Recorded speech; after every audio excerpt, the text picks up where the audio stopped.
أميرة السينما المصرية الفنانة الجميلة مديحة كامل اتجوزت 3 مرات، وكل جوازاتها كانت علشان خاطر تدخل مجال الفن، واتطلقت علشان أي حد فيهم رفض إنها تكمل في مجال الفن اللي هي بتحبه. أول جوازة ليها كان عندها 16 سنة، كانت لسه في تانية ثانوي، وأدت الامتحانات وهي حامل في بنتها، وهي فكرت في نفسها وقالت يمكن لو اتجوزت جوزي يسمح لي إني أمثل.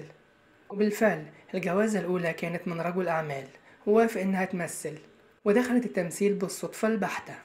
كانت راكبة أسانسير وشافها المخرج أحمد ضياء الدين وأعجب بيها وطالب منها إنها تشارك في فيلم كان بيخرجه وقتها، وهو فيلم فتاة شاذة سنة 1964 مع رشدي أباظة وأحمد رمزي، وأدت في الفيلم دور صغير.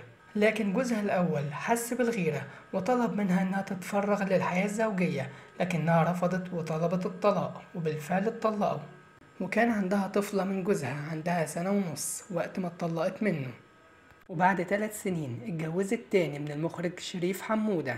لكن الجوازة كانت قصيرة جدا، لأن الفنانة مديحة كامل كانت معتقدة إن المخرج ده هيساعدها، ولما لقت إن ده مش بيحصل طلبت الطلاق. جوازتها التالتة كانت عن حب. اتجوزت المحامي جلال الديب، كان بيعامل بنتها كأنه أبوها، خصوصا إنه كان متجوز قبل والدتها وما أنجبش أطفال. وعاشوا كلهم حياة سعيدة لكن لفترة قصيرة، لأن المحامي جلال الديب حصلت له مشاكل وكان مضطر إن هو يسافر، وهو سافر لوحده واتطلقوا.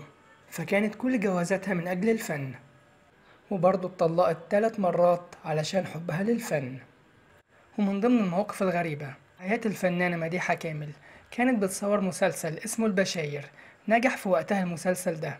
أثناء التصوير كان في مشهد مطلوب منها إنها تقع في ترعة. الفنانة مديحة كامل رفضت بشدة، وطلبت إنها يتعمل لها حمام سباحة مخصوص ويتحط فيه كله مياه معدنية علشان تقدر تأدي المشهد ده. وموقف تاني برضه في نفس المسلسل، كان في مشهد تاني مطلوب منها إنها تعمل مغمى عليها ويفوقوها ببصلة، رفضت بشدة إنها تشم البصلة. فأحد العاملين في المسلسل اقترح إن هو يحط البصلة جوه قطنة، والقطنة مرشوش عليها كلونيا، وبالفعل وافقت الفنانة إنها تأدي المشهد بالطريقة دي. والفنانة مديحة كامل اتولدت في 3 أغسطس سنة 1946 في اسكندرية، وتوفت في 13 يناير 1997.